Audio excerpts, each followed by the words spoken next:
ஆரோக்கிய ஆலோசனை.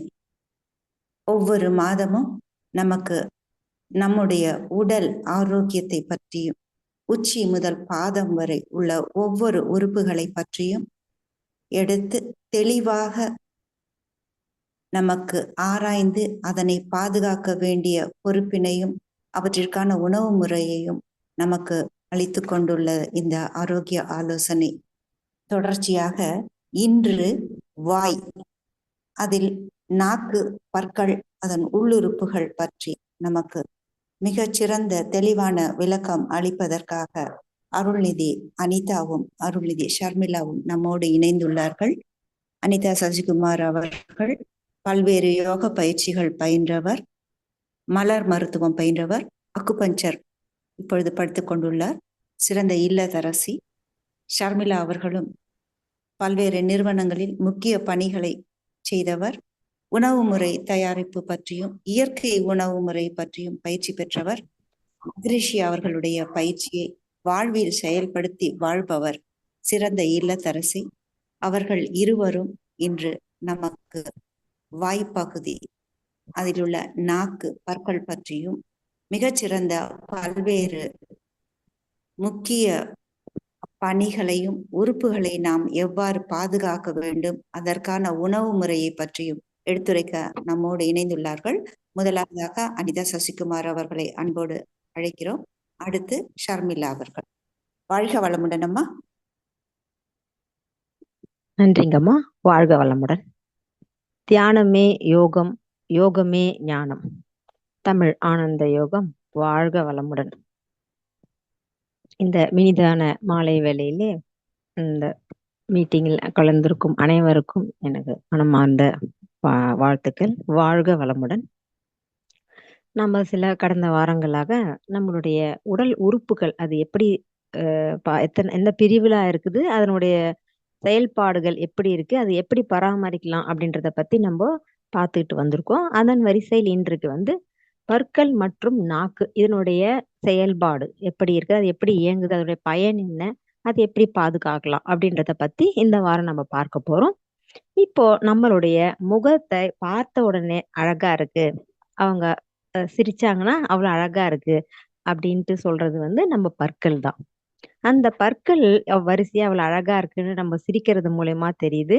அது மட்டும் இல்லாம பற்கள் பாத்தீங்கன்னா நம்மளுடைய முகம் அழகா இருக்கிறது, வடிவமா இருக்கிறதுக்கு ஒரு வடிவம் கொடுக்கறது இந்த பற்கள் தான்.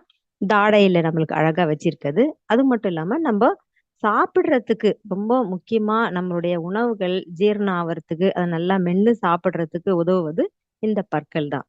அப்போ நம்ம அந்த பற்களை எப்படி நம்ம பாதுகாக்கணும், அது எப்படி செயல்படுதுன்றத பத்தி இப்ப பார்ப்போம். இது 3 முக்கியமான பகுதிகளா இருக்கு பற்கள். அது பாத்தீங்கன்னா கிரவுன், நெக், ரூட் அப்படின்னு ஒரு பல்ல 3 போர்ஷனா டிவைட் பண்ணியிருப்பாங்க. அதுல நம்ம மேல இருக்கிறது கிரவுன். இந்த கிரவுன் தான் நம்ம பார்க்கும்போது நமக்கு எல்லாருக்கும் தெரியக்கூடிய பல்லு அந்த கிரவுன் மட்டும் தான் நம்மளுக்கு வெளியே தெரியும். மீதி எல்லாம் தாடையில புதைஞ்சு இருக்கும். அந்த கிரவுன் இருக்கிறதுல ரொம்ப ஸ்ட்ராங்கான உறுப்பு கிரவுன் அப்படின்றதான் சொல்றாங்க. ஏன்னா எலும்பு எலும்பை விட ஸ்ட்ராங்கானது இந்த மேல இருக்க போர்ஷன், அந்த கிரவுன் இருக்கிற அந்த பல்லு தெரியுது பாருங்க, அதுக்கு மேல இருக்க எனாமல் அப்படின்றது. இப்போ அந்த எனாமல் ஒரு பல மினரல்ஸால உருவானது. அதை எளிதில் அதை உடைக்க முடியாது. அந்த அந்த அந்த பல்லுக்கு மேல இருக்க எனாமல் நம்மளால திரும்ப உருவாக்க முடியாத அளவு இருக்கும் அந்த பல். அதுக்கப்புறமா நெக்ஸ்ட் அதுல இந்த பிக்சர்ல தெரியுது பாருங்க, மேல இருக்கிறது கிரவுன்ன்ற போர்ஷன், அதுக்கு மேல கோட்டிங் இருக்கிறது எனாமல். இந்த எனாமல் பல்லு அவ்வளோ அளவுக்கு நம்ம வச்சு காப்பாத்தணும்னா நம்ம எத்தனை வருஷம் வேணா அந்த எனாமல் போகாம நம்மளால பாதுகாக்க முடியும். அந்த எனாமல் ரொம்ப முக்கியமானது. நம்ம எனாமல் போயிடுச்சுன்னா நம்ம பல்லு கூசுறது அதெல்லாம் வர்றது இந்த எனாமல் டேமேஜ் ஆனாதான் மட்டும்தான். அடுத்தது பாத்தீங்கன்னா அதுலயே டென்டைன் அப்படின்ற ஒரு மஞ்சள் நிறத்தில் இருக்கக்கூடிய, அது எனாமல் போன்றதே கடினமானது, ஆனா எனாமல் அளவுக்கு அது கடினமா இருக்காது. அந்த எனாமலுக்கு கீழே டென்டைன் ஒரு போர்ஷன் இருக்குது, இந்த பிக்சர்ல தெரியுது பாருங்க. அது பல்லுடைய அடுத்த பகுதி. அதுவுமே கடினமானது. கால்சியம் பாஸ்பேட் போன்ற மினரல்ஸால உண்டானது அது. எனாமல் அழிஞ்சி அது தேய்மானம் ஏற்பட்டால் தான் அந்த டென்டைன் வெளியில தெரியும். அப்பதான் பல் கூச்சம், சூடான பொருள், காஃபி, ஜில்லுன்னு பொருள் ஏதாவது குடிச்சோம்னா அது வந்து பல் கூச்சம் வரத்துக்கு இந்த டென்டைன்ல படும்போது தான் பல் கூச்சம் வரும் அப்படின்னு சொல்றாங்க. எனாமல் அழிஞ்சு டென்டைன் வெளியில தெரிஞ்சா நமக்கு பிரச்சனை உண்டாக்கும். அப்ப பாத்தீங்கன்னா மீண்டும் அந்த டென்டைன் வந்து திருப்பியும் வந்து வர வைக்கவே முடியாது டென்டைன். ஏன்னா வந்து அந்த உள்ள இருக்க செல் வந்து நம்ம பிறக்கும் போது உள்ள இருந்து வளரும். அது அழிஞ்சிடுச்சுன்னா அந்த செல் பல் வளர்ந்து முடிஞ்ச உடனே அது அழிஞ்சிரும். அது திரும்ப வந்து சீக்கிரமா வர வைக்க முடியாது. அதுக்கு அடுத்தது பாத்தீங்கன்னா இந்த வந்து பற்களின் அமைப்பு எப்படி இருக்குன்னு பாருங்க. கீழே வந்து தாடை எலும்புன்னு சொல்லுவாங்க. பற்களுடைய அந்த பற்கள் வந்து அதுல புதைஞ்சு இருக்கிறதுக்கு வந்து தாடை எலும்பு ரொம்ப அவசியமா இருக்கும். அந்த தாடை எலும்பு வந்து கொஞ்சம் சாஃப்டா தான் இருக்கும். இந்த இதுல பாத்தீங்கன்னா தெரியும். இந்த அலோவேரால் போன் அப்படின்னு சொல்றாங்க. தாடை எலும்பு. ஒரு பல்லும் வந்து அதுல புதைஞ்சு இருக்கும். அத ஹோல்ட் பண்றதுக்கு அந்த தாடை எலும்பு ரொம்ப அவசியமா இருக்கும் அது. அதுக்கப்புறமா பாத்தீங்கன்னா, அந்த கீழ வந்து ஒவ்வொரு பல்லிலும் நரம்புகள் இருக்கும்.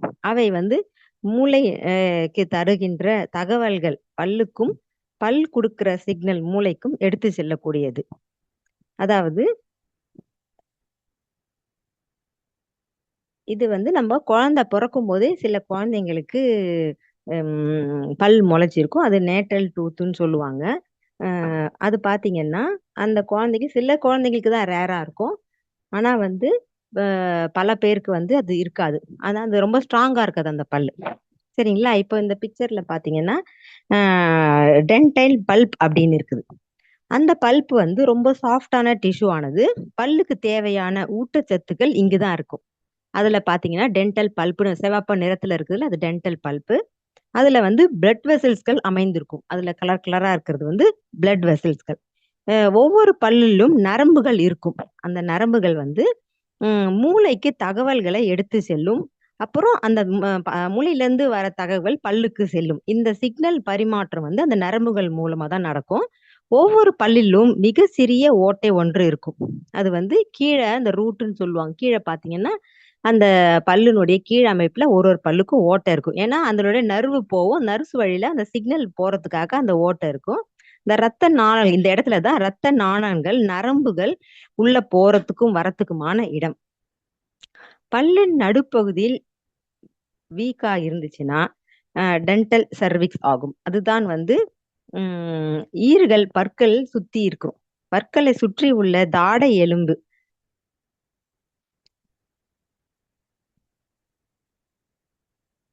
இந்த பார்த்துட்டோம் நம்ப. இது தாடை எலும்புன்னு பார்த்து முடிச்சுட்டோம் நம்ப. அடுத்தது வந்து நம்போ குழந்தை உருவாகுறது எப்படி? அது உருவாகும்போது அந்த பல் எப்படி உருவாகுது? அப்படின்றத நம்ம பார்க்கலாம் இப்போ. இப்போ வந்து நம்ப ஒருத்தவங்க கருவுற்று இருக்கிறாங்கன்னா, ஒரு தாய்மார்கள், அவர்கள் வந்து குழந்தை கருவுற்றிருக்கும்போது 6லிருந்து 8 வார கருவிலேயே பால் பற்கள் முளைத்துவிடும். அதாவது பிரைமரி டூத் இருக்கவங்க. 9 வாரத்துல அந்த பிக்சர்ல போட்டிருக்கு பாருங்க. 9 வாரத்துல வந்து பால் பற்கள்ன்னு சொல்ற பிரைமரி டீத் அங்க முளைக்க இருக்கும். அந்த வரிசையான பற்கள் வந்து எப்படி அமைஞ்சிருக்குதுன்னு பார்க்கலாம் நம்ப. பிறகு வந்து 3லிருந்து 4 மாதத்துக்குள்ள, அதாவது 9லிருந்து 10 வாரத்துக்குள்ள அந்த கிரவுன் மாதிரி ஒரு கேப் மாதிரி வளர்ந்திருக்கும். இதெல்லாம் வந்து கருவுற்று இருக்கும்போது தாய்மார்கள் வயிற்றுக்குள்ளேயே இந்த வளர்ச்சி அடைஞ்சிரும். இந்த பல்லு வந்து அவ்வளோ ஒரு காம்ப்ளிகேட்டடான அந்த வளர்ச்சி. மிச்ச வளர்றதெல்லாம் நம்ம பார்க்க முடியும். அந்த பல்லு வந்து எப்படி வளருது, வயித்துக்குள்ள நல்லா வளருதான்ட்டு நம்மளால கண்டுபிடிக்கவே முடியாது. அந்த வரிசை பார்த்தீங்கன்னா, எப்படி முளைக்கும்? என்ன ஷேப்ல முளைக்கும்? என்ன வரிசையில முளைக்கும்? இதெல்லாம் நம்மளால எதுவுமே கண்டுபிடிக்க முடியாது. அடுத்து வரக்கூடிய பெர்மனன்ட் டீத்துமே வந்து அப்பமே அந்த பல் வரிசையில வளர்றதுக்குண்டான செல்கள் அங்க ரெடியா இருக்கும். இப்ப நம்ம கருவுற்று இருக்கும்பொழுதே 6 மாதத்துலே பார்த்தீங்கன்னா, பெர்மனன்ட் டீத் அதாவது பால் பற்கள் விழுந்து அதுக்கப்புறம் முளைக்கிற பெர்மனன்ட் டீத் கூட எப்படி வளரணும்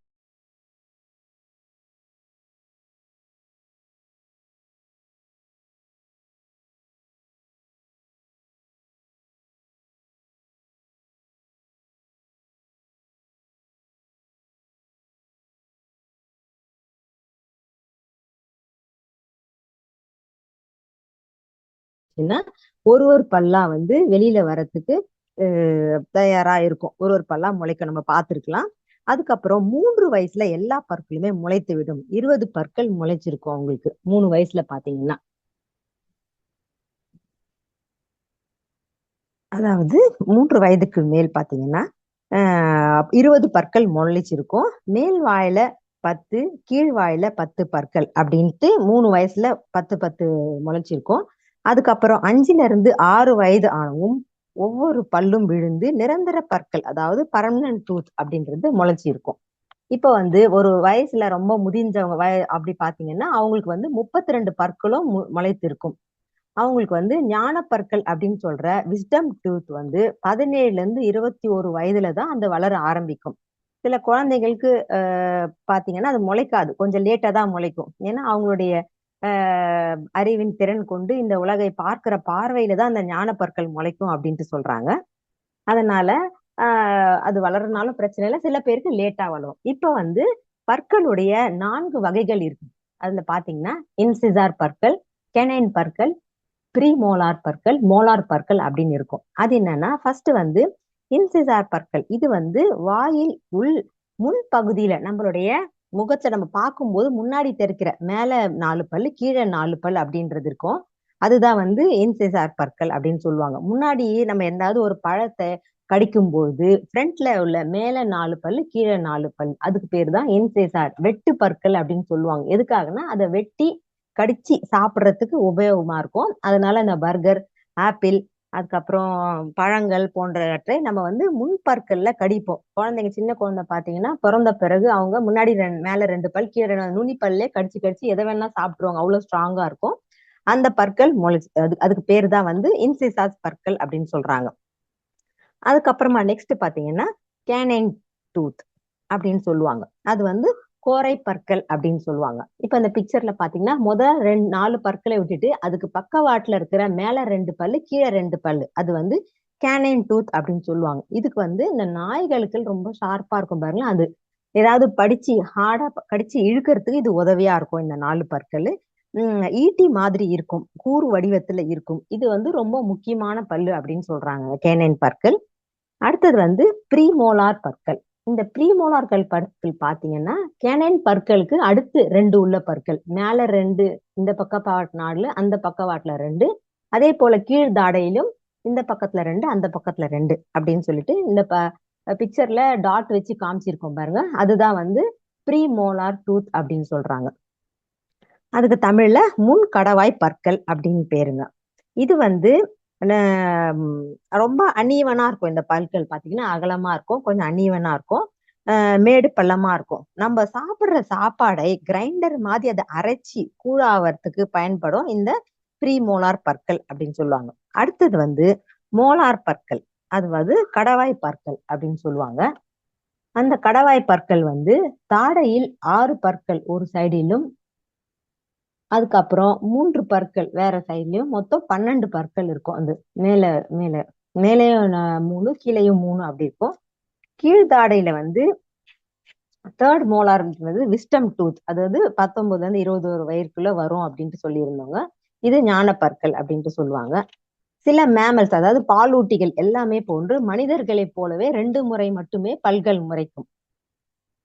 சரிங்களா. அடுத்தது வந்து பால் பற்கள் தாடையில நிறைய பற்கள் இடம் இல்லாததால குறைவான பற்கள் தான் முளைக்கும். பால் பற்கள் அப்படின்னு சொல்றவங்கள அது வந்து ரொம்ப குறைவான பற்கள் தான் இருக்கும். பிறகு நம்ம உடல் வளர வளர அந்த தாடையுடைய இடமும் கொஞ்சம் அதிகமா வளரும். வளர்ந்த பிறகுதான் 32 பற்களும் முழுமையான வளர்ச்சியில இருக்கும். இது ஏன் அப்படி இருக்கு 2 தடவை முளைக்கணும், நம்மளுடைய டிஎன்ஏல அப்படி இருக்குங்களாம். அதாவது 2 முறை மட்டுமே பல் முளைப்பதற்கான நம்ம டிஎன்ஏல பதிஞ்சிருக்கு அப்படின்றாங்க. இப்ப வந்து அதுக்கு வந்து ஆராய்ச்சி பண்றாங்க. வேற ஏதாவது அந்த உள்ள இருக்க செல்களை ஆக்டிவேட் பண்ணி மறுபடியும் முளைக்க வைக்க தன்மையை வர முடியுமா அப்படின்ற மாதிரி ஆராய்ச்சி எல்லாம் போயிட்டு இருக்கு. அதுக்கு அடுத்தது பல் எப்படி சொத்தையாகுது அப்படிங்கிறத பார்ப்போம் நம்ம. அது பாத்தீங்கன்னா பல் வந்து அதுல பல் சொத்தை வந்து ரொம்ப முக்கியமானது. குழந்தை வந்து முதல் பெரியவங்க வரை எல்லாருக்கும் இது வளரும். அப்ப பாத்தீங்கன்னா அந்த பல் சிதைவு முக்கியமான காரணமாகும். இந்த பல் சிதைவு தான் கேவிட்டிஸ் அப்படின்னு சொல்றாங்க. அதுக்கு முக்கியமான காரணம் என்ன பாத்தீங்கன்னா சர்க்கரை தான்.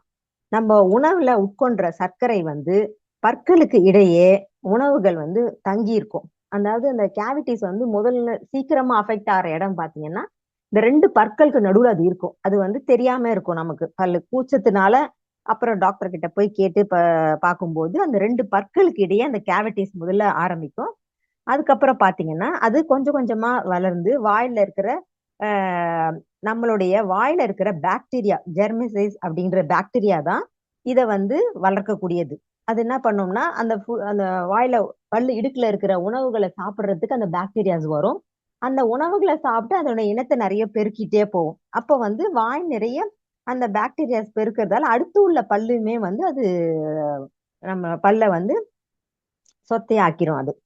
அப்ப வந்து நம்ம உணவுகளை வந்து நம்ம சரியா நீக்கிட்டோம்னா நமக்கு பல் சொத்தையாவதை நம்ம தடுக்கலாம். இப்போ வந்து அந்த பல்ல வந்து குழி இருக்கும். அந்த மோலார் பற்கள்ல வந்து குழியா இருக்கும். அந்த இடத்துலயுமே வந்து உணவு தங்கும். அதுல வந்து சுத்தம் பண்ணும்போது அந்த குழியில இருக்கிற உணவுப் பொருட்களை எடுக்கும். நைட்ல நம்ம படுக்கும்போது நம்ம பிரஷ் பண்ணும்போது தான் அந்த குழியில இருக்கிற பற்கள் குழியில இருக்கிற உணவு பொருட்களை நம்மளால வெளியில எடுக்க முடியும். அதனால இரவுல படுக்கும்போது நிச்சயமா நம்ம பல்லு தேய்ச்சிட்டு படுத்தோம்னா இந்த பிரச்சனையில இருந்து நமக்கு காப்பாத்திக்கலாம் பற்களை. ஏன்னா பற்கள் வந்து ரொம்ப ஸ்ட்ராங்கானது. எளிதில் அது வந்து டேமேஜ் ஆவாது. நம்ம எவ்வளவு நாள் நல்லா வச்சுக்கிறோமோ அவ்வளவு அளவுக்கு அந்த பற்கள் வந்து நல்லா நம்ம பாதுகாப்பா வைக்கும்போது நம்மளுக்கு அதுவும் பயனுள்ளதா அமைஞ்சிருக்கும் நம்ம. இப்ப வந்து இந்த எனாமல் வந்து எலும்புகளை விட கடினமானது சொன்னோம். இத வந்து பாதிப்புக்கு அடைய நிறைய காலமாகும். சிறிது கவனமாக இருந்தால் நாம் அதை எளிதில் பாதுகாத்து கொள்ள முடியும். அதனால பற்கள் வந்து மிகவும் முக்கியமான பொருள். நம்மளுடைய ஜீரணம் எளிதில் நடைபெறணும்னா அதுக்கு வந்து நம்மளுடைய உணவு வந்து நல்லா கூழ் மாதிரி மென்னு அதை வயிற்றுக்குள்ள அனுப்பும்போது வயிறு வந்து அது சீக்கிரமா செரிமானம் ஆவறதுக்கு அது ரொம்ப ஹெல்ப்ஃபுல்லா இருக்கும். அதனால வந்து நம்ம எவ்வளவு அளவுக்கு முடியுமோ அவ்வளவு அளவுக்கு நம்ம நல்லா மென்னு சாப்பிட்டு முழுங்கும் போது நம்ம வயிற்றுல அது சீக்கிரமா செரிமானம் ஆகும். நம்ம உடம்புக்கு அது ரொம்ப நல்லது. நொறுங்க தின்றால் 100 ஆண்டு அப்படின்னு ஒரு பழமொழியும் இருக்கு. அதனால எந்த உணவுமே வந்து நம்ம நல்லா மென்னு நல்லா அரைச்சி கூழாக்கி முழுங்கணும்.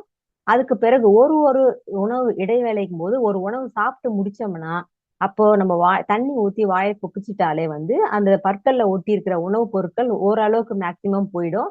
நம்ம நாக்குனாலே கூட நம்ம பல்ல சுத்தம் பண்ணிட முடியும். அதுக்கப்புறம் வந்து பல்ல பற்கள்ல உணவுப் பொருள் தேங்காம பார்த்துக்கிட்டாலே நம்ம எத்தனை ஆண்டு வேணாலும் நம்ம பல்ல நல்லா பராமரிக்க முடியும். அடுத்ததாக வந்து நம்ம நாக்கு அப்படின்ற உறுப்பை பத்தி பார்க்கலாம். நம்ம நாக்கு வந்து முக்கியமான உறுப்பு. அது வந்து பற்கள்ல இடையே வந்து நாக்கு இருக்குது, சேஃபா இருக்கு அப்படின்ட்டு சொல்லுவாங்க. நாக்கு வந்து ஒரு சிறிய உறுப்பு இருந்தாலும் நமக்கு நாம் சாப்பிடும் உணவை ருசிப்பதற்கும் முதல்ல தேவை நம்ம உணவை சாப்பிடுறோம். எல்லாருக்கும் பிடிச்சமான உணவை ருசிச்சு ரசிச்சு சாப்பிடுறதுக்கு நாக்கு ஒரு முக்கியமான உறுப்பு, முக்கியமான வேலை செய்து உணவை நன்றாக மென்று அரைத்து விழுங்குவதற்கும் பற்களை சுத்தம் செய்வதற்கும் நாம் பேசுவதற்கும் வார்த்தைகளை உச்சரிப்புக்கும் ரொம்ப ரொம்ப உதவுவது இன்றைய வகுப்புல நம்ம நாக்கு அமைப்பு எப்படி இருக்கு, அது எப்படி செயல்படுகிறது என்ன என்பதை பார்க்கலாம். எப்படி நாக்கின் மூலமாக நாம் சுவையை அறிந்து கொள்ள முடிகிறது என்பதையும் பார்க்கலாம். நாக்கு என்பது ஓரல் கேவிட்டி எனப்படும் வாய்க்குழியில் கீழ்ப்புறமாக உள்ள ஒரு உறுப்பு தான் நாக்கு. நாக்கு வந்து தசைகளால் ஆனது, அதாவது மஸ்குலர் ஆர்கன். நாக்கினுடைய தசைகள் வாலண்டரி மசில் என்று அழைக்கப்படும். நாம் விருப்பப்பட்டால் தான் அதை அசைக்கவோ சுருக்கவோ முடியும். சென்ட்ரல் நர்வஸ் சிஸ்டம் என்பதில் அடிப்படையாக இது இயங்குகிறது. நாக்கு கூம்பு வடிவத்தில் கோனிக்கல் ஷேப்பில் இருக்கும். நாக்கினை சுற்றி ஈரப்பதமான நியூகோசன் எனப்படும் பிங்க் நிறம் உள்ள டிஷ்யூக்களால இருக்கும். நாக்கின் அடிப்பகுதியில் ஹைபாய்டு போன் இணைந்து இருக்கும். இந்த போனை நாக்கு எலும்பு அல்லது டங் போன் என்று சொல்வார்கள். இது குதிரை லாட வடிவில், அதாவது யூ ஷேப்பில் இருக்கும். இது கழுத்தோட முன்பகுதியில அமைஞ்சிருக்கும். இந்த ஹயர் போன் நாக்கினையும் குரல் வளையினையும் சப்போர்ட்டாக செய்து வச்சிருக்கும். நாக்கின் கீழ்ப்பகுதியில் டிஷ்யூக்களான மடிப்புகளாக இருக்கும். இதனை ஆங்கிலத்தில் லிங்குவல் பெருநிலம் என்கிறார்கள். கண்ணாடி முன் நின்று நாக்கினை உயர்த்தி பார்த்தீர்களா, நாக்கின் அடியில் ஜவ்வு போல ஒரு பகுதி தெரியும். அதுதான் இந்த லிங்குவல் பெருநுரல் ஆகும்.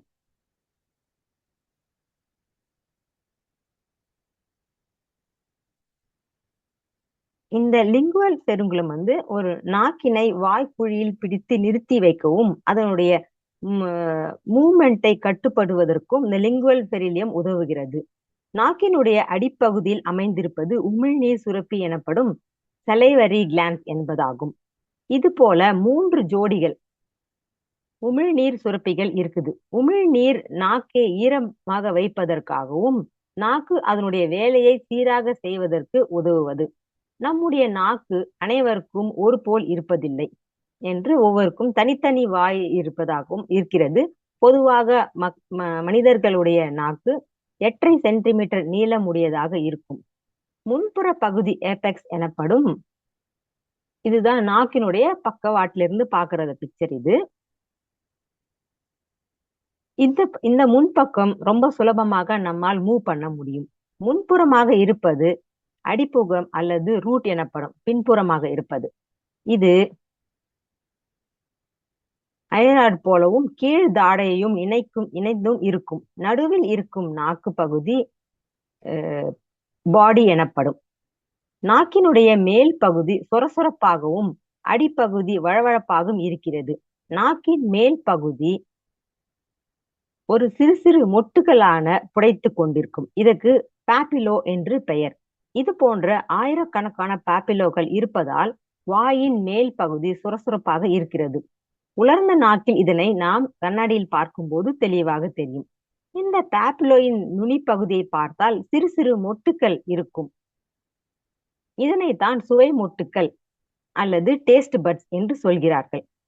ஒரு டேஸ்ட் பட் பெரியதாக பார்த்தால் இப்படி இருக்கும். ஒவ்வொரு சுவை மொட்டுகள் அல்லது சுவை அரும்பிலும் 50 முதல் 150 எண்ணிக்கையிலான ஸ்பெஷல் வகையிலான எபித்திலியன் செல்கள் இருக்கிறது.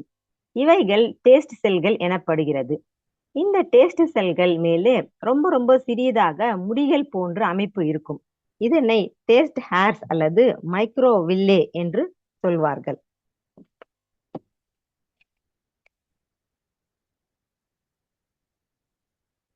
இந்த டேஸ்ட் செல் கீழ்ப்பகுதியில் சென்சரி நர்வ் சிஸ்டம் என்பது இருக்கும். அதாவது இந்த டேஸ்ட் பட்ஸுக்கு கீழே நரம்புகள் இருக்கும். அதுல 3 முக்கியமான நரம்புகள் இருக்கும். அந்த நரம்புகள் பாத்தீங்கன்னா அந்த நரம்புகள் நம்முடைய மூளைக்கு எடுத்து செல்லும். அது இந்த டேஸ்ட் செல்ஸ் நாக்குல இருந்து டைரக்டா மூளைக்கு கனெக்ஷன் இருக்கும். அது கார்னிவல் நர்வ்ஸ் வழியாக அதுக்கப்புறம் தைமன் வழியாக சென்று கஸ்டரி காரெக்ஸ் அப்படின்ற இடத்துல போய் அது ஸ்டோர் ஆகும். நம்ம உணவை மென்று சாப்பிடும் போது அந்த சுவை டேஸ்ட் செல்ஸ் மூலம் நரம்புகளுக்கு மூலம் மூளைகளுக்கு சிக்னலாக அனுப்பும். இந்த 3 நரம்புகள் மூலம் அனுப்பப்படும் தகவல்கள் மெடுலோ ஆப்ளிகண்டா, அடுத்து தாலமஸ், பிறகு கஸ்டரி ரீஜன் என்ற பகுதிகளுக்கு பிரித்து அனுப்பப்படும். இப்படி சுவை மொட்டுக்களில் இருந்து வரும் தகவல்களை வைத்து மூளை அந்த உணவை நாம் சாப்பிடலாமா சாப்பிட வேண்டாமா என்றதை அது உணர்ந்து நமக்கு மீண்டும் தகவலை அனுப்பும். அப்போது நாம் அதை சாப்பிடுவோம், இல்ல வேண்டாம் என்றது தவிர்த்து விடுவோம் நாம் செய்கிறோம். அதனால் நாம உணவை ருசித்து சாப்பிடுவதற்கு நாக்கில் உள்ள சுவை முட்டுக்கள் பெரிதும் பயன்படுகிறது. நாம சாப்பிடுற உணவை அது நாக்கில் உள்ள உமிழ்நீர் அடியிலிருந்து வரும் உமிழ்நீரை உணவோடு கலந்து மூளைக்கு சிக்னலின் மூலமாக அனுப்பும் போது நாம் சாப்பிட உணவோட சுவை நமக்கு நன்றாக தெரிய வரும். சுவை மொட்டுக்கள் நாக்கில் 2000 முதல் 8000 வரை இருக்கும். ஒவ்வொரு சுவை மொட்டுக்களும் 8 முதல் 10 நாட்கள் வரையே இருக்கும். அதை கஸ்டரி செல்கள் அழித்து மீண்டும் வளரச் செய்யும். வயது ஆக ஆக சுவை மொட்டுக்கள் வளர்ந்து குறையும். அதனால நம்ம வயசாக இந்த சாப்பாடுள்ள சுவை நமக்கு தெரியாம போகும். நமக்கு வைரல் ஃபீவர் வந்தா இல்ல நிறைய மெடிசன்ஸ் எடுத்தோம்னா இந்த சைடு எஃபெக்ட்ஸ் அதிகமா இருக்கிறதுனால அந்த டேஸ்ட் பட்ஸை அது அழித்து விடும். அதனால நமக்கு சுவை இப்போ ஜுரம் வந்தாலும் நமக்கு டேஸ்ட் தெரியாது இருக்கிறதுனால நம்ம உணவு எடுத்துக்க மாட்டோம். எதை சாப்பிட்டாலும் பிடிக்காம இருக்கும். அதுக்கு இந்த டேஸ்ட் பட்கள் அழிஞ்சிடும். அதனால காரணம். அது திரும்ப முளைக்கிறதுக்கு ஒரு 7-8 நாள் ஆகும். அதனால அதுக்கு பிறகு மறுபடியும் டேஸ்ட் பட்ஸ்லாம் வளர்ந்துரும். அதுக்கு பிறகு நமக்கு சுவை நன்றாக தெரியும்.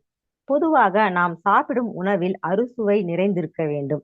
அதை முழுமையாக உணர நாக்கு நமக்கு பெரிதும் பயன்படுகிறது. அது நம்மளுடைய உமிழ்நீரோடு கலந்து நாம சுவைச்சி நன்றாக மென்று சாப்பிடும் போதுதான் அதை உணர முடியும். அதை சீக்கிரமே செரிமானம் செய்ய உதவுவது இந்த நாக்கு ஆகும். நாக்கில் அதிக அளவு இரத்த ஓட்டம் இருக்கும். அதனால் அது முழுமையான தசைகளால் ஆனது.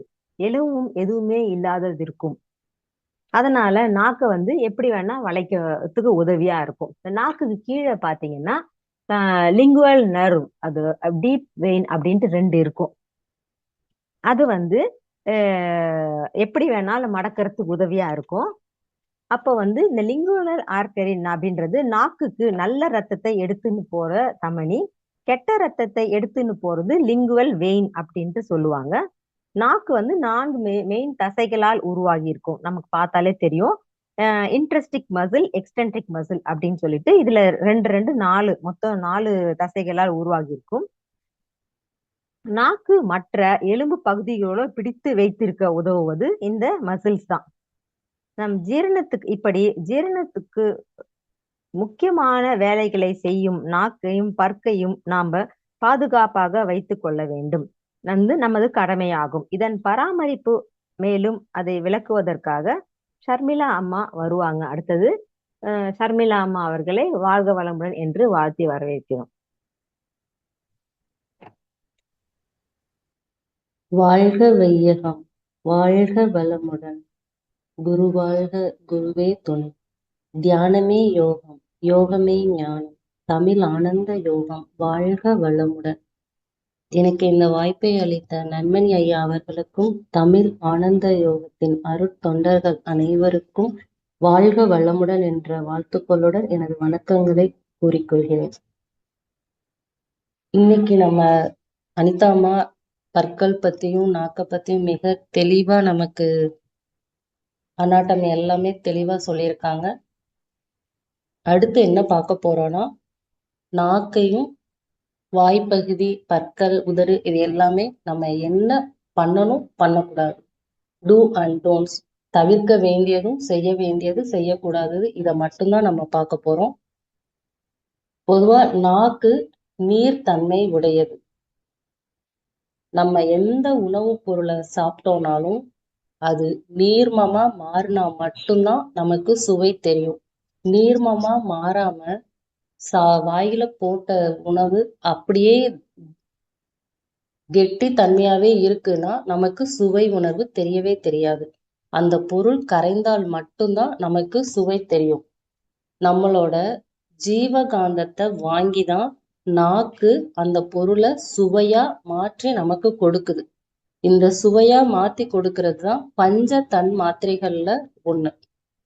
நம்ம உடல்ல போதிய அளவு ஜீவகாந்தம் இருப்பு இருந்தா மட்டும்தான் நாக்குல நம்ம என்ன பொருள் வைக்கிறோமோ அந்த பொருளோட தன்மைக்கு தகுந்த மாதிரி ஜீவகாந்தத்தை நாக்கு சுவையா மாற்றி நமக்கு கொடுக்குது. எந்த ஒரு பொருளும் உமிழ்நீர்ல கரைந்தால் மட்டும்தான் சுவை தெரியும். உமிழ்நீர்ல கரையாம அது அப்படியே இருக்குன்னா கண்டிப்பா சுவை தெரியாது. நமக்கு உமிழ்நீர் நல்லா சுரக்கணும் அப்படின்னா தண்ணி நிறைய குடிக்கணும். சப்போஸ் உமிழ்நீர் சுரக்கல, தண்ணி நிறைய குடிக்கிறோம் ஆனாலும் உமிழ்நீர் சுரக்கல அப்படின்னா அது உமிழ்நீர் சுரப்பிகள்ல இருக்கிற பிரச்சனை. உமிழ்நீர் சுரப்பிகள்ல பிரச்சனை அப்படின்னா கட்டாயம் நம்ம தகுந்த மருத்துவரை அணுகிதான் அதை சரி பண்ணணும். நாக்குல மிகுந்த சுவையுடைய பொருட்கள் வைத்தாலும் ஜாஸ்தியா இனிப்பு, அதிக காரம், உப்பு எதுவா இருந்தாலும் ரொம்ப அதிகமா இருக்கிற சுவையுள்ள பொருளை வைக்கிறோம்னா அது தகுந்த சுவையா நமக்கு தன்மாற்றம் செய்யணும் அப்படின்னா நாக்குல உள்ள மெல்லிய திசுக்கள் எல்லாமே சிதைஞ்சு போயிடும். அதனால எப்பயுமே நம்ம அதிகமான ரொம்ப ரொம்ப ஜாஸ்தியா இருக்க சுவை உள்ள பொருட்களை எடுத்துக்க கூடாது. அதாவது ரொம்ப காரமா, ரொம்ப புளிப்பு, உப்பு, ரொம்ப குளிர்ச்சியான பொருட்கள், இனிப்பு, துவர்ப்பு எதுவா இருந்தாலுமே ரொம்ப அளவுக்கு அதிகமா இருக்கிறத நம்ம எடுத்துக்க கூடாது. உமிழ்நீருக்கு குறிப்பிட்ட அளவு சுவை உணர்வு இருக்கு. அதை விட குறைஞ்ச அளவு சுவை உள்ள உணவை எடுத்துக்கிட்டோம்னாலும் சுவை அப்படிங்கிறது நமக்கு தெரியாது. அதை விட ஜாஸ்தியா இருக்கிற உணவை எடுத்துக்கிட்டோம்னாலும் தெரியாது. அதனால எப்பயுமே என்ன தவிர்க்கணும் அப்படின்னா, ரொம்ப ரொம்ப ஜாஸ்தி சுவை அதிகமா இருக்க, எழுச்சி அதிகமா இருக்கக்கூடிய உணவுப் பொருட்கள் எல்லாத்தையுமே தவிர்த்தரணும். ரொம்ப காரமா இருக்கிறது, புளிப்பா இருக்கிறது, உப்பு, துவர்ப்பு, கசப்பு, இனிப்பு, ரொம்ப சூடா இருக்கிறது, ரொம்ப குளிர்ச்சியா இருக்கிறது, இது எல்லாமே நம்ம சேர்த்துக்க கூடாது. கரெக்டான அளவுல இருந்து சாப்பிட்டா மட்டும்தான் நமக்கு சுவை உணர்வு தெரியும். இது எல்லாமே ரொம்ப அதிகமா எடுத்துக்கும் போது நாக்குல புண்ணு வந்துடும். அதனால இது எல்லாத்தையுமே தவிர்த்தரணும். வாய் நம்ம வயிற்று பகுதியோட சம்பந்தப்பட்டது. அதனால வாயில புண்ணு வருது அப்படின்னா நமக்கு அது வயிற்றுல புண்ணு இருந்தா மட்டும்தான் நமக்கு வாயில புண்ணு வரும்.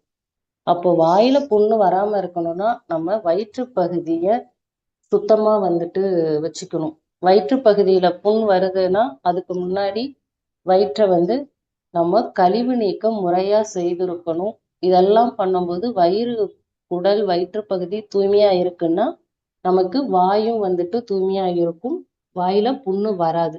அதை மீறியும் நமக்கு வாயில புண்ணு வருது அப்படிங்கும்போது, ரொம்ப ஜாஸ்தியா வாயில புண்ணு இருக்கும்போது நம்மளால எதுவும் சாப்பிட முடியாது. லைட்டா காரம் கம்மியா இருந்தா கூட அது நமக்கு ரொம்ப காரம் ஜாஸ்தியா இருக்க மாதிரி இருக்கும். தண்ணி குடிச்சா கூட தண்ணி குடிக்க முடியாம எரியற மாதிரி இருக்கும். அந்த டைம்ல ஃபர்ஸ்ட் நல்லெண்ணெய காலையில எழுந்திரிச்சோடனே வெறும் வயிற்றுல நல்லெண்ணெய வாயில ஊத்தி நல்லா கொப்புளிச்சு துப்பும் போது வாய்ப்புண் இருந்தாலும் வாய்ப்புண் சீக்கிரம் சரியாகும். அடுத்து வாய் துர்நாற்றம் இருக்கும் நிறைய பேருக்கு. அது வாய் துர்நாற்றம் இருக்குனாலே நம்ம பற்கள் வாய்ப்பகுதி எல்லாமே சுத்தமா வச்சுக்கிட்டோம் அப்படின்னாலே வாய் துர்நாற்றம் அப்படிங்கிறது இருக்காது. இன்னொன்னு பல்லுல எனாமல் போயிருச்சு அப்படின்னாலும் வாயில துர்நாற்றம் வரும். பல்லுல எனாமல் எப்படி போகும்னா அது சோடா, கொக்கோலா, ஜாஸ்தியா அதிகமான புளிப்பு, அதிகமான உப்பு, இது எல்லாமே பல்லுல இருக்க எனாமலை அழிச்சிரும். அதுக்கப்புறம் ராத்திரி சாப்பிட்டதுக்கு அப்புறமா வாய் கொப்பளிச்சுட்டு பல்லு விளக்கிட்டு அப்படிதான் தூங்கணும். அப்படி தூங்காம சாப்பிட்ட உடனே அப்படியே வாய் கொப்பளிக்காம எதுவும் பண்ணாம தூங்கிட்டோம்னா அதுவும் எனாமலை அழிச்சிரும். இதுக்கு பயோரியா அப்படிங்கிற ஒரு டிசீஸோட பேர் தான் இந்த பல்லுல எனாமல் போயிருச்சு அப்படிங்கிறத பயோரியா அப்படின்னு சொல்லுவாங்க. ரொம்ப ஸ்மெல் ஒரு சிலர்லாம் பேசும்போது பேட் ஸ்மெல் அடிக்கும். அந்த வியாதிக்கு பேரு தான் பயோரியா அப்படின்னு சொல்றாங்க. பல்ல நம்ம சுத்தமா வச்சுக்கணும். பல்லுல ஒரு திரவம் உற்பத்தி பண்ணும். அந்த திரவம் தான் நமக்கு துர்நாற்றத்தை வீசும். எனாமல் போயிடுச்சுன்னா பல்லுல இருந்து ஒரு திரவம் வரும். பல்லு ஆடுறது, பல் கூச்சம், இது எல்லாமே இந்த வாயில துர்நாற்றம் வருது அப்படின்னாலே அதுக்கப்புறம் பல்ல எனாமல் போனதுக்கு அப்புறம் பல்லு ஆட ஆரம்பிக்கும், பல் கூச்சத்தை உண்டு பண்ணும். இப்போ பல் ஆடுது இந்த மாதிரிலாம் இருக்கும்போது நம்ம கையில திரிபலா சூரணம் அப்படிங்கிறத எடுத்து பல்லு ஆடுற இடத்துலயோ இல்ல லைட்டா பல் வலிக்குது அப்படிங்கிற மாதிரி இருக்கும்போது, இப்ப ராத்திரியிலலாம் திடீர்னு பல் வலி வருதுன்னா அப்போ நம்ம மருத்துவமனைக்கு சீக்கிரமா போக வாய்ப்பு இருக்காது. அந்த மாதிரி சமயங்கள்ல வீட்டுல இருக்கிற திரிபலா பவுடர், கடுக்காய், நெல்லிக்காய், தாண்டிக்காய், இது மூன்றும் சேர்ந்ததுதான் திரிபலா. இந்த பவுடரை நம்ம விரலால எடுத்து அப்படியே அந்த எந்த இடத்துல பல் வலி இருக்கோ அந்த பற்கள்ல அழுத்தி அந்த பொடியை அப்படியே வச்சுட்டு வேற எதுவுமே அதை முழுங்கணும்னு அவசியம் இல்லை, எதுவுமே பண்ணணும்னு இல்லை. சப்போஸ் உமிழ்நீர் சுரந்தா அந்த உமிழ்நீரை முழுங்கிக்கலாம், ஒன்றும் தவறு கிடையாது, துவர்ப்பா இருக்கும், அவ்வளவுதான். அதை கொஞ்ச நேரம் வச்சிருந்தோம் அப்படின்னாலே ஆட்டோமேட்டிக்கா பல் வலி அப்படிங்கிறது சரியாயிரும். அதுக்கப்புறம் நமக்கு அது எதனால அந்த பிரச்சனை வந்துச்சு அப்படிங்கிறத மருத்துவர் அணுகி இது பண்ணிக்கலாம். எந்த ஒரு பிரச்சனைக்கும் எடுத்த உடனே மருத்துவமனைக்கு போகாம வீட்டுல இருக்க நம்ம சின்ன சின்ன விஷயங்களை செஞ்சு பார்த்துட்டு சரி ஆனதுக்கு அப்புறமா வேற ஏதாவது பெரிய பிரச்சனையா இருக்கா அப்படிங்கிறத தெரிஞ்சுக்கிறதுக்கு நம்ம மருத்துவமனைக்கு போய்க்கலாம். பல் சொத்த வருது அப்படிங்கும் போதெல்லாம் என்னன்னா அதை என்ன அவாய்ட் பண்ணணும்னா, ப்ராசஸ்டு ஃபுட், ரொம்ப சுவை அதிகமா இருக்கிறது, என்ரிச்டு ஃபுட், இந்த மாதிரி இருக்கிறது எல்லாத்தையும் அவாய்ட் பண்ணணும். சாக்லேட் இது எல்லாத்தையுமே அவாய்ட் பண்ணணும். அதாவது இப்போ கரும்பு க அதை அப்படியே சாப்பிடும்போது அதோட இனிப்பு வந்துட்டு நல்லது. இதே நிறைய கரும்பை சேர்த்து அதோட சாறை எடுத்து அதுல நிறைய எல்லாத்தையும் பொருளை போட்டு அது வெல்லமா மாத்தி அது ப்ராசஸ் பண்ணி வேற ஒரு பொருளா நம்ம எடுத்துக்கிறோம் அப்படிங்கும்போது அது சுவை, அதிகமான சுவை. அந்த மாதிரி பொருளெல்லாம் நம்ம ஜாஸ்தி எடுத்துக்கிட்டோம் அப்படின்னா பல்லுல வந்துட்டு சொத்தை வந்துட்டு வரும். நம்ம எப்பயுமே சாப்பிட்டு ஒவ்வொரு வேளை உணவு சாப்பிடும் போதும் சரி, இல்லை என்ன சாப்பிட்டாலும் சரி, சாப்பிட்டு முடிச்சதுக்கு அப்புறம் கை கழுவும் போதே வாயையும் சேர்த்து கொப்பளிச்சிட்டு கை விரலால எல்லா பக்கமும் வச்சு தேய்ச்சி விட்டு கழுவிட்டோம் அப்படின்னாலே 90% பல் சொத்தை வரத்துக்கு வாய்ப்பு ரொம்ப ரொம்ப கம்மி. 2 நேரமும் நம்ம காலையில எந்திரிச்ச உடனேயும் இரவு தூங்குறதுக்கு முன்னாடியும் கட்டாயம் பல் விளக்கணும். இப்படி நம்ம 2 வேளை பல்லு விளக்கணும் அப்படின்னாலே 50% ஆரோக்கியம் கட்டாயம் நமக்கு இருக்கும். எந்த பிரச்சனையுமே வராது. எண்ணெய் கொப்பளிக்கணும். நல்லெண்ணெய், தேங்காய் எண்ணெய், சாப்பிடக்கூடிய எல்லா எண்ணெயுமே வந்துட்டு எண்ணெய் கொப்பளிக்கிறதுக்கு பயன்படுத்தலாம். 15 ml எண்ணெயை காலையில எந்திரிச்சோடனே வெறும் வயிற்றுல வாயில ஊத்தி பல்லு விளக்குறதுக்கு முன்னாடியே நல்லா வாய் மூடி கொப்பளிக்கணும். நல்ல பல்லு இடுக்குல எல்லா பக்கமும் உள்ள எல்லா பக்கமும் போற மாதிரி கொப்பளிக்கணும். அந்த எண்ணெய் நீர்த்து போற அளவுக்கு கொப்பளிக்கணும். 20 நிமிடங்கள் எண்ணெய் கொப்பளிக்கலாம். இந்த டைமு ஒவ்வொருத்தவங்களுக்கும் மாறுபடும். ஒரு சிலருக்கு சீக்கிரமாவே அந்த வாயில ஊத்துன எண்ணெய் வந்துட்டு நீர்த்து போகும், ஒரு சிலருக்கு நேரமாகும். அது அவங்கவுங்களோட உடல் அமைப்பை பொறுத்தது. தொடர்ந்து இது மாதிரி செஞ்சுட்டே வரும்போது பற்கள்ல கரை இருந்தாலும் சரி, என்ன பிரச்சனை இருந்தாலும், உடல்ல என்ன பிரச்சனை இருந்தாலும் சீக்கிரமா வந்துட்டு சரியாயிரும். அடுத்து பித்த நீர் வந்துட்டு நம்ம எடுக்கணும். குமட்டி பல்லு விளக்குறோம் அப்படிங்கும்போது பல்லு விளக்கி முடிச்சுட்டு 2 ஆள்காட்டி விரல் நடுவிரல், இந்த 2 விரலையும் உள்நாக்கு வரைக்கும் விரலை விட்டு நம்ம குமட்டி எடுத்து துப்பும் போது பித்தம் நமக்கு இருந்ததுன்னா லைட்டா எல்லோ கலர் இல்லைன்னா கிரீன் கலர், அது ஒவ்வொருத்தவங்களுக்கும் எந்த அளவுக்கு இருக்கோ அதுக்கு தகுந்த மாதிரி மாறுபடும். தொடர்ந்து நம்ம ஒரு 5 நாளைக்கு பண்ணணும் அப்படின்னாலே உடம்புல இருக்க பித்தம் எல்லாமே வந்துட்டு வெளியேறிடும். ஆனா இதை தொடர்ந்து எப்பயுமே நம்ம பல் துலக்கும் போது இதை செஞ்சுட்டே வரும்போது நம்ம உடல் ஆரோக்கியமாக இருக்கும். இந்த பித்த நீரை வெளியேற்றனால என்ன ஆகும் அப்படின்னா, தலைவலி ஒரு சிலருக்கு அடிக்கடி வரும். அந்த தலைவலி எல்லாமே வராம இருக்கும். ஜீரண சக்தி ஜாஸ்தி ஆகும். ஏன்னா கை விரலை விட்டு குமட்டும் போது நம்ம வயிற்று பகுதி நல்லா உள்ள போகும். அப்படி உள்ள போகும்போது வயிற்று பகுதியில் இருக்க அத்தனை உறுப்புகளுமே வந்துட்டு தூண்டப்படும். செரிமான சக்தி ஜாஸ்தி ஆகும். இது எல்லாத்தையுமே நம்ம ரெகுலரா வந்துட்டு பண்ணிட்டே வரும்போது நமக்கு எந்த ஒரு பிரச்சனையுமே வாய்ப்பகுதியில வரத்துக்கு வாய்ப்புகளே வந்துட்டு இல்லை. மவுத் ஃப்ரெஷ்னர் இந்த மாதிரி இதெல்லாம் வந்துட்டு நம்ம யூஸ் பண்ணணும் அப்படின்னே கிடையாது. ஒரு ஏலக்காய் இது மாதிரி ஏதாவது எடுத்து வாயில மென்னுட்டு இருந்தோம்னாலே அந்த ஏலக்காய் ஸ்மெல் தான் அடிக்கும். நம்ம கெமிக்கல்லால உருவாக்கப்பட்ட மவுத் ஃப்ரெஷ்னர் அந்த மாதிரிலாம் எதுவுமே யூஸ் பண்ணணும்னு அவசியமே இல்லை. பல் விளக்கும் போது ப்ரஷ்ல என்னதான் விளக்கி இது பண்ணாலும் திரும்ப நம்ம கை விரலை வச்சு நம்ம மேல் பகுதி கீழ்ப்பகுதி எல்லா பக்கத்துலேயும் ஈறுகள் எல்லாத்தையும் நம்ம அழுத்தம் கொடுத்து தேய்ச்சி அப்படிதான் வந்துட்டு விளக்கி கழுவணும். எல்லாமே நம்ம கடைகளில் தான் வாங்குறோம். பருப்புல இருந்து எல்லாத்தையும் வாங்குறோம். அதே மாதிரியே தான் பல்பொடியும் வாங்கிட்டு இருக்கோம். நம்ம வீட்டிலேயே பல்பொடி தயாரிக்கலாம். ஒரு எளிமையான பல்பொடி தயாரிக்கிற முறைய சொல்றேன். நோட் பண்ணிக்கோங்க. நோட் பண்ற மாதிரி பொறுமையாவே சொல்றேன். கடுக்காய் பொடி, வேப்பம் பட்டை பொடி, ஆலம் பட்டை பொடி, நாயுருவி வேர் பொடி, கருவேலம் பட்டை பொடி. இன்னொரு முறை சொல்றேன். கடுக்காய் பொடி, வேப்பம் பட்டை பொடி, ஆலம் பட்டை பொடி, நாயுருவி வேர் பொடி, கருவேலம் பட்டை பொடி. 5 பொடியுமே சம அளவு. ஒரு 50 கிராம் 50 கிராம்னு வச்சுக்கிட்டோம்னு வச்சுக்கோங்களேன். இது எல்லாமே நாட்டு மருந்து கடைகள்ல கிடைக்கும். இது எல்லாமே சம அளவு எடுத்துக்கணும். இதோட சம அளவுல 4ல் 1 பங்கு இந்துப்பு. இப்போ இந்த பொடி எல்லாமே 50 கிராம் 50 கிராம்னு எடுத்துக்கிட்டோம்னா 250 கிராம் வரும். அப்போ இந்துப்பு 65லேருந்து ஒரு 70 கிராம் வந்துட்டு இந்துப்பு எடுத்துக்கலாம்.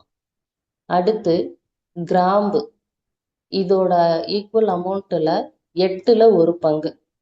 கிராம்பு வந்து ஒரு 30லேருந்து 35 கிராம் வந்துட்டு கிராம்பு பொடி வந்துட்டு சேர்த்துக்கலாம். இது எல்லாத்தையும் ஒன்றா சேர்த்து கலந்து வச்சுக்கிட்டோம்னாலே போதும். பல்பொடி நமக்கு வீட்டிலேயே வந்துட்டு தயாராகிடும்.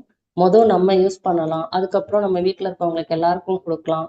பக்கத்தில் இருக்கவங்களுக்கு உறவினர்களுக்கு கொடுக்கலாம். இது அப்படியே வந்துட்டு ஒரு பிஸ்னஸாக கூட பல்பொடியை வந்துட்டு செய்யலாம். இது ரொம்ப நல்லா இருக்கும்.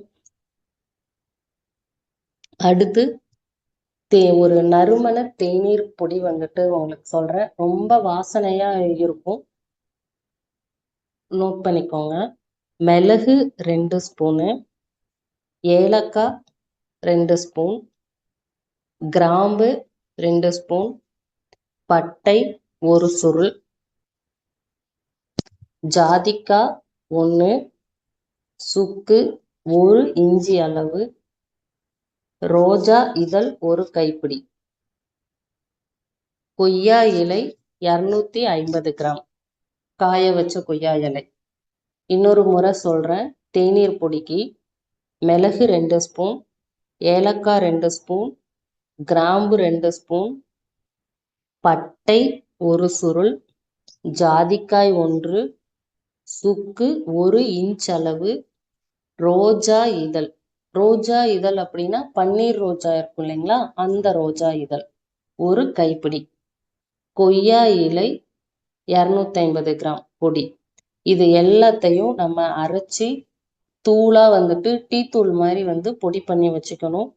தண்ணி கொதிச்சதுக்கு அப்புறமா 1 ஸ்பூன் இந்த தூள் வந்துட்டு போடணும். நார்மலா டீ போடுறதுக்கு டீ தூள் போட்டு நல்லா கொதிக்க வச்சு கொஞ்சம் சுண்ணதுக்கு அப்புறம் பால் ஊற்றுவோம் இல்லையா, அதே மாதிரி தான்.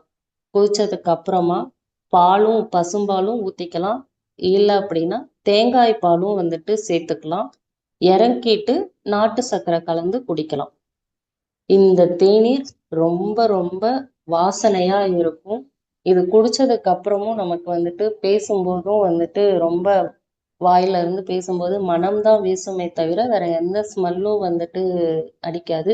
அதனால இதெல்லாம் வந்துட்டு நம்ம யூஸ் பண்ணிக்கலாம். தேவையில்லாம வந்துட்டு மவுத் வாஷ் இது பண்றது, மவுத் ஃப்ரெஷ்னர், இதெல்லாம் நம்ம வந்துட்டு கெமிக்கலை வந்துட்டு யூஸ் பண்ணணும்னு வந்துட்டு அவசியம் இல்லை. அது மாதிரி நாக்குல வந்து நம்ம டங் கிளீனர் அப்படின்னு அந்த கம்பி வச்சு போட்டு தேய்க்கணும் அப்படிங்கிறது கட்டாயமே இல்லை. ஏன்னா அந்த அளவுக்கு நம்ம நாக்குல வந்து அதை போட்டு இழுத்து பண்ற அளவுக்கு அவ்வளோ அழுக்கு அந்த மாதிரி எல்லாம் ஒண்ணுமே அங்க வந்துட்டு கிடையாது. அந்த மாதிரி பண்ணும்போது நாக்குல இருக்க சுவை மொட்டுக்கள், அது டேஸ்ட் பட்ஸ், அது எல்லாமே அழிஞ்சிரும். நமக்கு அதுக்கப்புறமே வந்துட்டு அது டேஸ்டே வந்துட்டு சாப்பிட்டா வந்துட்டு தெரியாது. போட்டு மரன்னு அப்படியே இழுத்து இழுத்து அதுல ஒண்ணுமே வந்துட்டு இருக்காது. நம்ம பற்களை வச்சே நம்ம நாக்கை வந்துட்டு நல்லா கிளீன் பண்ணலாம். நாக்கை நல்லா சொலட்டி இடது பக்கம் வலது பக்கம் அப்படி எல்லா பக்கமும் சொட்டி பற்களை வச்சே கிளீன் பண்ணி வச்சு எடுத்து பண்ணும்போதே நாக்கு வந்துட்டு கிளீனா தான் இருக்கும். டங் கிளீனர் அவசியம் இல்லை. அப்படி பயன்படுத்துறவங்களா இருந்தாலும் சும்மா ஜஸ்ட் லைட்டா பண்ணீங்கனாலே போதும். ஆனா டங் கிளீனர் கட்டாயம் தேவையே இல்லை. நாக்குல வந்துட்டு எல்லாருக்கும் ஒரு சிலருக்குலாம் வந்துட்டு உதட்டுல வந்து 2 பக்கமும் வெள்ளை வெள்ளையா அந்த மாதிரி எல்லாம் புண்ணு வரும்.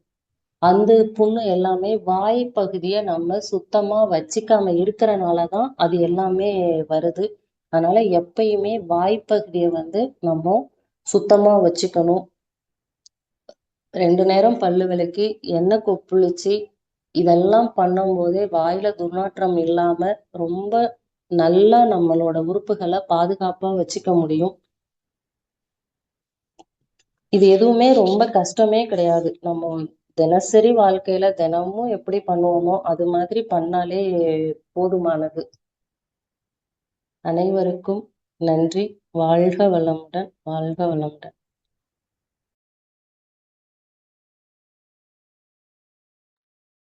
தியானமே யோகம், யோகமே ஞானம். தமிழ் ஆனந்த யோகம். வாழ்க வளமுடன். இன்று வாய், பல், நாக்கு அப்படியே நமக்கு ஒரு படம் பிடித்து காமிச்சிட்டாங்க. எந்த மருத்துவரும் சொல்ல முடியாத, நமக்கு சொல்ல மாட்டாங்க. நாங்க ஏதாவது ட்ரீட்மெண்ட்டுக்கு போனோம்னா என்ன உங்களுக்கு பிரச்சனைன்னு நம்மக்கிட்டேயே கேட்டு அதுக்கு ஒரு இமிடியேட்டா ஏதோ ஒரு மருந்து கொடுப்பாங்க. அது சைடு எஃபெக்ட்ஸ் ஆகும்ன்றதுல நமக்கு தெரியாது. அதனால உங்களுடைய விசிட் அப்படின்றது நாட்டு மருந்து கடைகளுக்கு நீங்க தேடி போனீங்கன்னா நீங்கள் ஆரோக்கியமானவர் என்பதை நீங்கள் அறிந்து கொள்ளலாம். இல்ல அடிக்கடி மருத்துவர்கிட்ட போறீங்கன்னா நீங்க நோய்வாய்ப்பட்டவர்கள் என்று தெரிந்து கொள்ளலாம். இதுல பல்லு பற்றி ரொம்ப சிறப்பா அனிதா சசிகுமார் அவர்கள் எடுத்துரைத்தார்கள். ஆச்சரியமா இருக்கு இதெல்லாம் பார்க்கும்போது. ஏதோ எடுக்கிறோம், வாயில போடுறோம், கடிக்கிறோம், டபக்குன்னு விழுங்கிடுறோம், அப்படிதான் தெரியுது. ஆனா எவ்வளவு வகையாக இந்த பற்கள்லாம் ஸ்கூல்ல படிச்சதுதான், இதெல்லாம் நீங்க மறந்துட்டு இருப்பீங்க. Incisor, canine, premolar, molar, அதெல்லாம். அது நமக்கு அந்த வெட்டு பற்கள் இதுக்கெல்லாம் எதுக்கு பயன்படுது? கோரை பற்கள் எதுக்கு பயன்படுது? மற்ற மிருகங்களுக்கு வேணா நம்ம பார்த்திருப்போம், ஆடு மாடு மெல்றதெல்லாம் பார்த்திருப்போம். ஆனா நாம மென்று சாப்பிடுறோமா என்பது நம்முடைய ரொம்ப யாருமே லபக்குன்னு விழுங்குறவங்க தான் இருப்பாங்க. ஏன்னா பனிக்கு போற அவசரத்துல ஒரு தட்டுல போட்டு நின்றுகிட்டே, அந்த நின்று கூட சாப்பிட மாட்டாங்க. செல்போன் போட்டுக்கிட்டு பேசிட்டு ஓடி ஓடி நடந்துகிட்டே தான் சாப்பிடக்கூடியவங்க இருக்காங்க. ஸோ அதனால அதையெல்லாம் தவிர்த்து நமக்கு எவ்வளவு அற்புதமான உறுப்பு. அப்ப என்ன சொன்னாங்க, அந்த பல்லு வந்து சிரித்தால் அழகு, அதுக்கு நமக்கு முகத்துக்கு ஒரு அழகு கொடுக்கக்கூடியது தாடை, ஈறுகள், முகப்பொலிவு, அந்த கன்னங்கள், இதெல்லாம் அப்படியே நீங்க கண்கள் மூடி நம்ம ஐயா ஆரோக்கிய தியானம் எடுக்கும்போது ஒவ்வொரு பகுதியாக சொல்றாங்க இல்லையா? இப்ப நம்ம மூளை முடிச்சோம், செவி முடிச்சோம், பற்கள். அப்போ நீங்க அந்த தவத்தின் போது இதையெல்லாம் உணர்ந்தீர்களானால் உங்கள் அந்த இடங்களில் இருக்கக்கூடிய குறைகள் நீங்கி நீங்கள் முழுமையான ஆரோக்கியத்தை பெறக்கூடியதற்காக இந்த ஒவ்வொரு பகுதியாக அது என்ன அந்த அனாட்டமி, பாடி அனாட்டமில நமக்கு இன்னைக்கு பல்லோடைய அனாட்டமியும் நாக்க பத்தியும் ரொம்ப சிறப்பா சொன்னாங்க. அந்த பல்லு குழந்தை உருவாகும் போதே 6 மாதத்திலிருந்து எப்படி அது உருவாகிறது, வளரும் போதும் வளர்ந்த பின்பும் விஸ்டம் டீத் வரைக்குமே சிறப்பா சொன்னாங்க. அடுத்து நாக்க பற்றியும் சொன்னாங்க. நாவில் இருக்கக்கூடிய சுவை ஒட்டுக்கள், சுவை நமக்கு போயிடுச்சுன்னா ஒண்ணுமே பண்ண முடியாது. அதனால சுவைத்து ருசித்து சாப்பிட அறுசுவை உணவை நீங்கள் உண்டு மென்று சாப்பிட்டால்தான் உங்களுக்கு ஆரோக்கியம் வரும். அதே மாதிரி நாம உமிழ்நீர் பற்றியும் சொன்னாங்க. உமிழ்நீர் என்பது உயிர் நீர் ஆகும். அந்த உயிர் நீரை நாம் எவ்வாறு பாதுகாக்க வேண்டும் என்பதை மிக அற்புதமாக தெளிவாக எடுத்துரைத்தார்கள். இந்த நாவின் சுவை மொட்டுக்களை நமக்கு சுவை குறைந்தால், ஃபீவர் வரும்போது சுவை குறைஞ்சிருது. அப்போ நமக்கு சுவை தெரியாது, எதுவுமே தெரியாது. ஏன்னா உணவு உண்டால்தான் நம்முடைய ஜீவகாந்தம் பெருகும். இப்போ ஷர்மிளா அம்மா சொன்ன மாதிரி ஜீவகாந்த செலவு பண்ணி தான் நம்ம அனைத்து சுவைகளையும் உணர்கிறோம். அதனால தேர்ந்தெடுத்து எதையுமே அதிகமா, இப்போ பொருள் தேவை மட்டுமே இல்லை, உண்ணக்கூடிய உணவு தேவையும் நாம் அளவாக உண்டு நம்முடைய ஆரோக்கியத்தை பராமரிக்க வேண்டும் என்பதற்காக சொன்னாங்க. இதுல முக்கியமா நாம எல்லாருமே குழந்தைகள் முதல் பெரியவர்கள் வரை ஆயில் புல்லிங் பெஸ்ட் ரெமெடி. அதாவது எந்த நோயையும் வராமல் தடுக்கக்கூடியது ஆயில் புல்லிங். வந்த நோயை விரட்டக்கூடியதும் ஆயில் புல்லிங் தான். அதே மாதிரி பற்கள் சுத்தம், ஈறுகள் வந்து நமக்கு அந்த பல்பொடி நாம யூஸ் பண்ற பேஸ்ட் இருக்கு இல்லைங்களா, கோல்கேட் ஆகட்டும் இல்ல வேற என்ன கம்பெனி இருந்தாலும் அதுல வந்து என்னன்னா இப்போ சிகரெட்டு பிடிக்கிறவங்களுக்கு எவ்வளவு கெமிக்கல் உள்ள போகுதோ அந்த அளவுக்கு நம்ம அந்த பேஸ்ட் யூஸ் பண்ற அளவுக்கு நமக்கு சிகரெட் பிடிக்காதவங்களுக்கும் அந்த பேஸ்ட்ல இருக்கக்கூடிய ஒரு கெமிக்கல் உள்ள போகுது. அதனால நீங்க அதுக்குதான் நான் சொன்னேன் நாட்டு மருந்து கடைக்கு உங்களோட விசிட் இருக்கணும். நிறைய இப்போ மூலிகை பல்பொடிகள் விற்கிறது, நிறைய கம்பெனி எல்லாமே நல்லா இருக்கு. நாங்க 3-4 கம்பெனி வாங்கி யூஸ் பண்ணி பார்த்தோம். எல்லா புறம் ஆளும் வேலும் பல்லுக்கு உறுதி. அதே மாதிரி நமக்கு எப்படி நீங்க பல்பொடி நீங்களே தயாரிக்கணும்ன்றதையும் ஷர்மிளா அழகா எடுத்து சொன்னாங்க. அந்த கடுக்காய் பொடி, வேலம்பட்டை, வேப்பம்பட்டை, ஆலம்பட்டை, ஆயுர்வி வேறு, கருவேலம்பட்டை, அடுத்து நறுமண தேநீரும் மிக சிறப்பா சொன்னாங்க. இதெல்லாம் கொடுக்கும்போது நமக்கு ஆரோக்கியம், உடம்புக்கு ஆரோக்கியம் தாங்க முக்கியம். சுவர் இல்லாமல் சித்திரம் இல்லை என்பதை மிக அற்புதமாக எடுத்துரைத்தார்கள் அனிதாவும் ஷர்மிளா அவர்களும். அவர்களுக்கு மிக்க நன்றி. வாழ்க வளமுடன். இந்த நிகழ்வு உங்களுக்கு மிக பயனுள்ளதாக இருக்கும். எந்த மருத்துவரும் எந்த பள்ளியிலே ஆசிரியரும் சொல்லக்கூடாது எடுத்து சொல்லாத சில விஷயங்கள் தான் நமக்கு தமிழ் ஆனந்த யோகத்துல எல்லாருமே சொல்லிட்டு இருக்கோம். இதை நீங்கள் கடைபிடித்து பாருங்கள். முதல்ல அந்த பல் வளர்க்கறது இரவுல செஞ்சுட்டு போனீங்கன்னா உங்களுக்கு நாக்கும் பல்லும் எல்லாமே உங்களோட பேசும். நிச்சயமா அதை நீங்க உணரலாம். ஏன்னா நாங்க அதை பயன்படுத்தி செயல்முறைப்படுத்திட்டு வரோம். கடந்த 5 வருடங்களாக நம்முடைய நண்பர்கள் எல்லாருமே இது மன ஆரோக்கியமாக இருக்கிறோம். அதுதான் முக்கியம். நீங்க இப்ப இருந்த நிலைமைக்கும் அடுத்து நீங்க இதை யூஸ் பண்ணும் போதும் உங்களுடைய வாய் தாங்க, பல்லு போச்சுன்னா சொல்லு போச்சு, நாக்கு போனாலும் ஜீரணம் கிடையாது, ஜீரணமாகலாம் நோய்வாய்ப்படும், கழிவு பொருள் அப்படியே தேக்கமாகும். இது அப்படியே தொடர் நிகழ்வு நடந்து கொண்டே இருக்கும். எனவே நீங்கள் முழு ஆரோக்கியமாக விளங்குவதற்கு வாய், பல்லு, நாக்கு இவையெல்லாம் சுத்தமாக வைத்துக் கொள்ள வேண்டும். இதற்கு சிறந்த நமக்கு இந்த தெளிவான சிந்தனையை, ஆலோசனையை வழங்கிய அனிதா சசிகுமார் அவர்களும் ஷர்மிளா அவர்களும் வாழ்க வளமுடன், வாழ்க வளமுடன், வாழ்க வளமுடன். மிக்க நன்றியம்மா. வாழ்க வளமுடன். அடுத்து நாளை ஞாயிறு அதிகாலை தவம் மற்றும் சிந்தனை துளிகள் இறைஞான ஆசிரியர் நன்மணி ஐயா அவர்களால் அருள உள்ளார்கள்.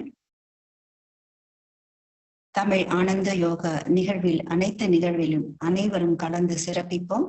அதற்கான போஸ்டர்களை உங்கள் நண்பர்கள், அன்பர்கள் அனைவருக்கும் பகிர்ந்து ஆன்ம தூய்மை பெறுவோம். நன்றி. வாழ்க வளமுடன்.